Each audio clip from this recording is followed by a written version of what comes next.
Well, it's wonderful to meet you. Thank you so much for taking a minute after the show today. Likewise, likewise. Thanks for having me on. You bet. So before we get into your world of coaching and helping people find their way, I want to know this. 5 years ago, this pandemic was changing everything for all of us. How did you get through the coronavirus era, and how has it affected the way that you do things in modern day? Huh. I would say that I probably did what a minority of people did. So I was in London when the pandemic happened, and 3 months into shutdown, I was like, I gotta get out of here. And I had a friend here in Tulum. She was like, "Oh, there's no pandemic here. You should come over here." So I bought like a one-way ticket thinking I'll be here for a month, and I didn't go back for 17 months. And I didn't really experience the pandemic. There weren't really lockdowns, there weren't really masks, there wasn't really anything. And that kind of coincided with a time where I was rebuilding. I had left my recruitment business and I was trying to figure out what I'll do next. People were telling me to coach. I was like, everyone and their uncle is becoming a coach. It's not something I want to do. But then I kind of fell into it and realized I had a gift in it. So I started working with people locally, and then I took it online and started building my methodology. So that year was kind of a refresh year for me. New place, new business, new everything. So that's how, yeah, that kind of set the foundation for what I'm doing now.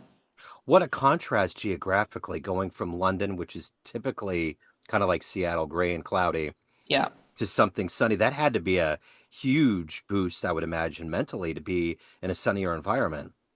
Yeah, a huge difference, which is why now it's like I can't imagine myself living anywhere cold. I've Yeah. gotten so used to being warm all year round that it's that if people some people come here and they're like, I miss the seasons. I'm like, I'm okay without seasons. Yeah, see, I would be in the same boat. I just couldn't imagine why would you want to go back to that? Like Yeah. it's just doesn't make any sense. So let's get an exact handle on what you do on a daily basis. I'm going to put you in front of a bunch of 12-year-olds in a schoolhouse. It's career day, and the kid in the back of the room is asking you, "What do you do for a living?" How do you answer him? Well, I work with women who are firstborn daughters, so they're the first girl that has been born to their parents. And a lot of the times they come to me wanting to grow their business or get promotion in their career if they're executives. And I help them see how some of the experiences they had in their childhood is affecting how they're showing up in their career. And I help them connect the two and change those patterns so that they can achieve more success and have a lot more peace, less stress, and live life a lot more sustainably than they would have been doing before they came to me. In a lot of family bloodlines, generational, whatever, trauma, exuberance, different things get passed down. Is it kind of a part of grabbing onto that chain and correcting it so that you can go on and have a better life? It is, but there's something uniquely there's something unique about firstborn daughters. For some reason, every generation typically creates the same type of trauma. There was a study that came out in 2024 called eldest daughter syndrome. So they've started looking into it. It's still very new. There's a dynamic that happens with the parents and their first girl that creates these kind of baseline expectations, like an over sense of responsibility and needing to take care of everybody, mainly if they're the eldest daughter and they have younger siblings, or being overly ambitious and feeling like their love comes from what they achieve rather than who they are. And so there's a whole bunch of things that has them be pretty high sprung a lot of the times and overworkers, overachievers. They're constantly teetering on the edge of burnout. And it's kind of copy paste amongst pretty much every firstborn daughters. I'm sure there's exceptions to the rule, but that's kind of the main characteristics that follow through each generation. Are you a firstborn daughter? I am indeed, So yes. you're in the club. So take me back to when you were 12. What did you want to be when you were growing up? What was your dream gig? Uh, I wanted to be a singer or dancer, but I felt like I couldn't because I had to be whatever my mum wanted me to be an example to my siblings. So, yeah, my any form of desire or need that I had got pushed to the side based on, and it was the focus was what's best for the family, who do I need to be as a big sister to be a role model. And I kind of lost myself over the years until I had like a quarter life crisis at 30, where I was like, what am I doing all of this for? And that's when things started to turn around for me. So what was the first concert you went to? Who did you listen to? What were inspirations? I didn't go to a concert because we couldn't afford concerts. Actually, the first concert I went to was at university, so I was 20, and my friend bought me the ticket. But I would grow up listening to, I'm not I think so there's singers and then there's people who can sing. I'm not a Yeah, person who can sing, right. but I had a friend who would come round and she would sing, and I was like, oh my gosh, I want to be able to do that. I wasn't good at singing. So I would lock myself in my room and listen to Mariah Carey and Whitney Houston and singers like that. And I would just scream and belt out. And eventually my mum opened the door and she said, it's starting to sound good. I was just like, oh, okay. So I kind of self-taught myself to hear tune. And I was like, well, there's certain celebrities like J-Lo, who isn't like a singer, but she can perform and I danced. And so I was like, oh, I think that there's still a chance for me to do that. And I remember my mum saying, like, you can do anything you want as long as you go to university and graduate, because if you don't, then your siblings won't. And I said, okay, we'll pick my course. That's how uninterested I was. And she picked IT. So I went to school and I studied IT and I hated it, but I graduated and all the things. So, yeah. So what do you think the foundational building blocks were that were like the seeds that were planted for you to become a coach, to help people find that better place? How did that evolve into where you're at in your career right now? So my one of the gifts my mom gave all of us is she got us meditating from the age when I was 8 years old. So we would meditate before we ate. So instead of prayer, we would meditate. So we'd sit in silent, we'd close our eyes. She'll give us kind of cue questions to reflect on and turn within and be silent and wait for the answers. And we would have quiet days every Sunday. So when I negotiated my way out of going to church, she would make all of us be silent and be with ourselves and deepen our relationship with God until 12 p.m. And we would sign language to each other and we would go into our own space, and then we'd break the silence with a meditation at 12 o'clock. So that foundation really helped me in terms of helping me understand that I can rely on myself to come up with like the answers that I need. Every time we would have questions for her that she felt were too profound, she would say, take it to meditation. So I think that was a really key thing that helped. But then in my 20s, because of all of this pressure I was putting on myself and some of the experiences that I had growing up. So I grew up we went from living in Nigeria, where I was born, to moving to London when I was 6 years old. And we went from a lot of abundance to a lot of scarcity. So there was no electricity in the house for months, no gas. So we were wearing outdoor jackets inside. We were doing our homework around candlelight. My mum's second husband that she married when I was, I think, 10 or 11, became schizophrenic 3 months after she married him. So her attention went to caring for him. So all of those circumstances created painful, traumatic memories that then made me kind of become really controlling, feeling like I had to control the house and make sure, because everything just felt so chaotic. So I picked up certain attributes along the way that were not really healthy, but they were working. They were keeping everything together in my mind. And then in my 20s, I crashed. I fell into depression. And I didn't think I was a candidate for depression because I was like, I'm strong. Like, depression's for people who are weak and soft and have time. I don't have time to be depressed. And I was humbled. So because I didn't really understand it and I didn't feel that therapy was helping, I tried to take my life. And luckily, I was unsuccessful. But after that point, I met a coach, and he was very generous. He donated about 3 to 5 hours a day of his time on the phone with me, just going through everything that I was dealing with. And that's what, through the work I did with him, started helping me see like, oh, wow, my mind has a mind of its own. It's kind of always going on autopilot. And the questions he was asking me was helping me see some of the decisions I had made in my subconscious that were creating all of these rules in terms of the ways I needed to show up. And I think the meditation allowed me to create that space so that when I could see them playing out in real time, I can make different decisions and different choices. And that's when my life started to change. So I didn't know that that was preparing me to be able to help other people do that. But a lot of my methodology is helping people become their own coach, know the difference between when their mind and their limitations are at play and when they're operating from that part of us that we've all felt where we feel invincible. We kind of tap into this like, I'm the shit, I can do this, and nothing is stopping us, and then we flip into imposter syndrome and scaring. And so being able to really heighten the experience of those two selves is what I learned to do for myself and I teach others to do. So when you decided that you were going to become a coach, did you have a client? Did you have a moment? What was the epiphany? When did you know you made the right choice?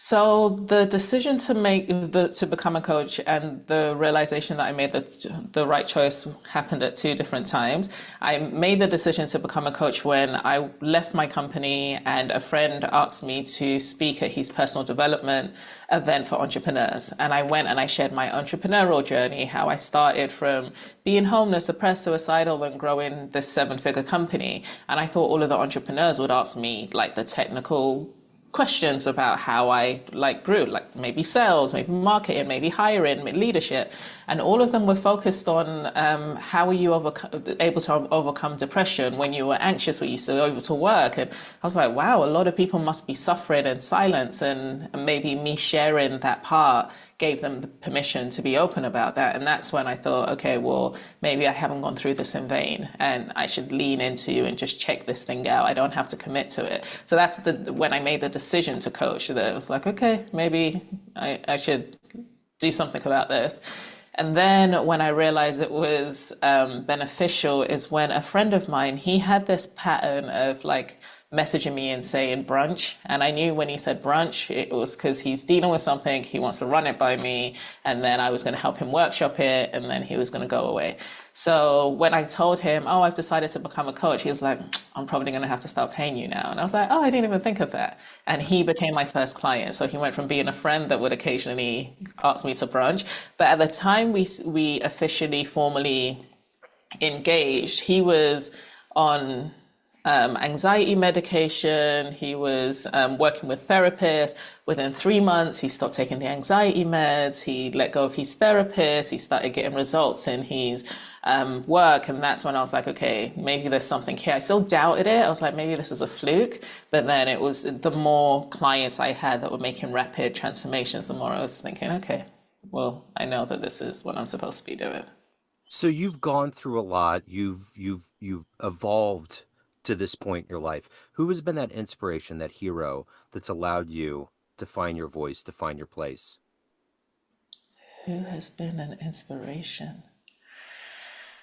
That's a hard question because so I feel like I've had a lot of people support me over the years, but not necessarily one pivotal person. My life experience has genuinely felt lonely. I've been the one taking care of other people rather than being taken care of. But I don't want to say that I've had mentors around the way, but I would say that my mum given me this kind of foundation that the person that's guiding me is God, and I can access my relationship with him by turning within. I genuinely felt like, okay, I have a dad called God and I can turn to him for everything. And that has been what has pulled me through the hardest times and has helped me really kind of understand why things are happening to me when they felt really hard and what I can do to kind of evolve through them. So if you could meet one person alive on the planet right now that you find inspirational, that might help you on your journey, ask some questions, have a lunch, who would you love to meet and talk to?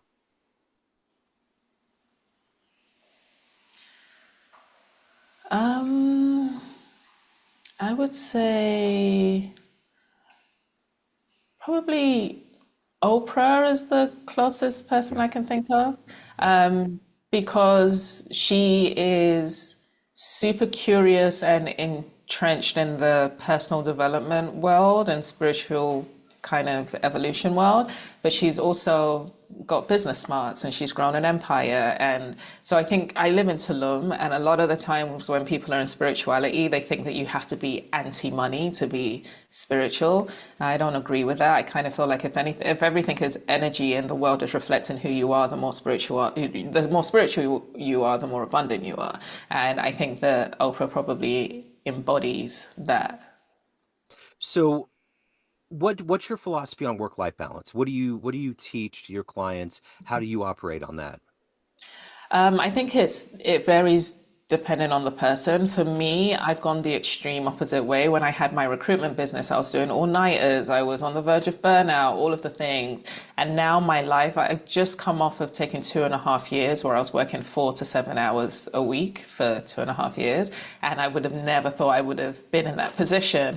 And now that I'm getting back into kind of working and wanting to grow my business, I'm still making sure that I'm doing all the things I want to do and I'm relaxed and I'm kind of being really intentional about moving at my own pace rather than trying to compete with other people and comparing myself. And so, me personally, work-life balance is making sure that I'm healthy, I'm grounded, I'm not stressed, and building from a place of joy and alignment and fulfillment. For other people, it could be different. Maybe work brings them joy, and they're not in balance when they're working all the time, or So I think it's an individual thing that everyone can define for themselves.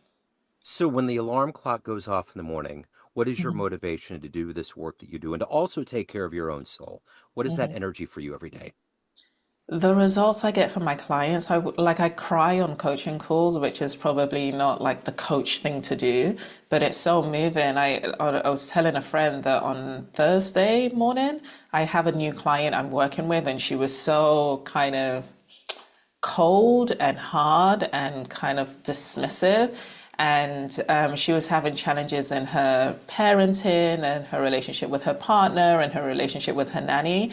And that one call, this was probably the fifth call that we had. She was like, yeah, I had a conversation with my nanny and she told me that it's not that she doesn't like me, she wants the best for me. And I really felt that and I got that. And she just started expressing how she was changing her perspective on things and how that was changing the dynamic of her family. And it's hard to explain how that moves me and makes me feel. And it's like, okay, well, if I can expand this for people, because I do feel like a lot of us humans are in unnecessary pain, and the ability to step out of it is simple. It's difficult because you feel like your world and your reality is real, and having someone to help you kind of take a step back and see, oh, I'm making all of these choices, and who created these rules, and I can make other rules and step out of that and transform not only how I feel about myself, but the relationships I have. It's priceless. So that's what keeps me waking up and doing what I do. So if you had a dream tonight and you ran into the 18-year-old version of you and you walked up to that young version and you had a big book in your hands, almost like a coffee table book, and you handed it over and said, this is how your life has turned out so far, would that young version of you believe that you have gotten to this point in your life? Hell to the no. No, no, no, no, no.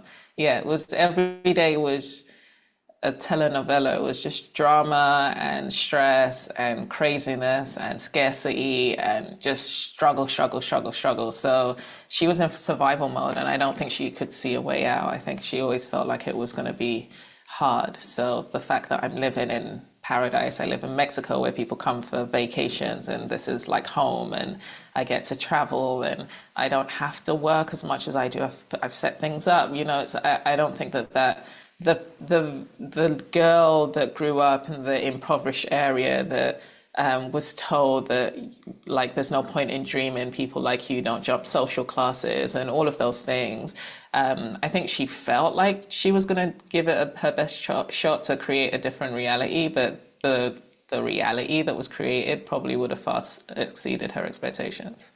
So, since you're dealing with people that there's generational things, they're the firstborn daughters, there's a level of family and it makes you think about your family lineages. Is there anybody going back to the beginnings of your family lineage that you had no chance to meet that you would love to have met and talked to?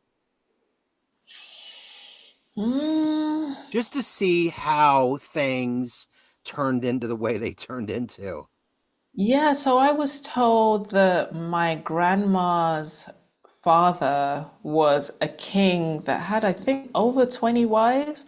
So she didn't know a lot of her siblings, and sometimes a sibling, she had a couple of occasions where her sibling will come into a store, and because they look like her, she would ask them, "Are you like part of this family?" And they would say yes, and she'd be like, "Oh my gosh, me too. We're siblings." And that's crazy to me. So I would be curious to go back and either meet one of the women that were married to him or meet him to figure out like why, like what was going on Yeah. Yeah. there with that decision. And yeah, just to see how it kind of all worked. Was he financially responsible for all of those families? Like how did being a child, the first kind of child to that king, how did that feel, not having like a present father, all of those things. Yeah. So Yeah. I'd be curious about how that kind of rippled into um, down the line and maybe impacted me. Absolutely. So let me ask you this. If you walked into a room of everybody that you've worked with throughout the years, all of your clients, they know you in a business sense, but you walk to a podium and you can tell them one fun story about you, an adventure you've been on, a wonderful place you've traveled to, jumping out of an airplane, some kind of fun story that might humanize you a little bit. What would be a fun story that you would tell that room of people? I feel like they know, my clients know everything about me. Okay, well then, yeah, that you never know because sometimes when you get pigeonholed, you have this. Everybody has this business sense about you, you know. But if they know, then they're already on the inside. Yeah, I feel like I lead with my story and I lead with vulnerability because with these firstborn daughters, they've learned to not be vulnerable, and the only thing that's going to get them everything they want is vulnerability. So Yeah, I have to embody that and be an example of that in order for them to, and also they also respect me because it's like I'm not coaching from a book. I'm coaching from real life. So when they bring that, well, you don't understand because I'm like, yeah, I kind of do because this happened. So does that yeah, sound like it relates? And they're like, well, I guess so. I'm like, yeah. okay, so can we get down to what you're here for? So, yeah, there's nothing that they don't know. If anything, they're probably tired of hearing all of my stories.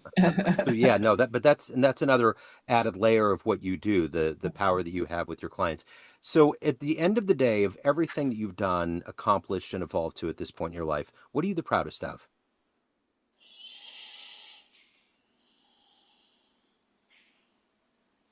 I would say raising my siblings. Yeah. Yeah, I'm proud of who they've become, and it makes it worth it to me. So this kind of goes back to the previous question about everyone having an idea of who they think you are. There's all these people in your life that have this perception of you, family, friends, clients, everyone that knows you, but you run the show. What's Hmm. your perception of you? Who do you think you are? Oh, okay. So I'm probably so I didn't know my dad from the age of 8 until 25. And when I went back to Nigeria, he found out I was running a recruitment business. He was like, I would have never guessed this. And I was like, why? And he said, because you were so fragile and so emotional as a little girl, like I had to carry you everywhere. And my perception of you was that I was going to have to marry you off for another man to take care of you because you were just so useless in not so many words. And I said, huh, that's interesting because the perception of me is that I've got it all together and I'm so strong, and that I don't feel that way about myself. I feel like I'm so sensitive and like my desire is to be taken care of. And so it was interesting when he said that because I'm like, that's kind of still true. It's like circumstances forced me into a way of being that like I had to become to survive, but in my core and how I experience myself, I'm still that little girl. So that's what Yeah. I would say. Interesting. So if anyone out there wants to reach out, they're ready for the next step, they have questions, they want to hire you, any of the good business, where do they go? My website, which is healedhero.com, and probably connect with me on LinkedIn. Just search my name, Adaku Mbagwu. I think there's only one other on LinkedIn, as far as I'm aware, unless some more have popped up. But it Yeah. should be, it should be easy to find. Excellent. What a wonderful story. Thank you so much. Thank you for your time. Thank you for your story. I really appreciate it. Thank you for having me. It's been a pleasure. Yes, it's been wonderful.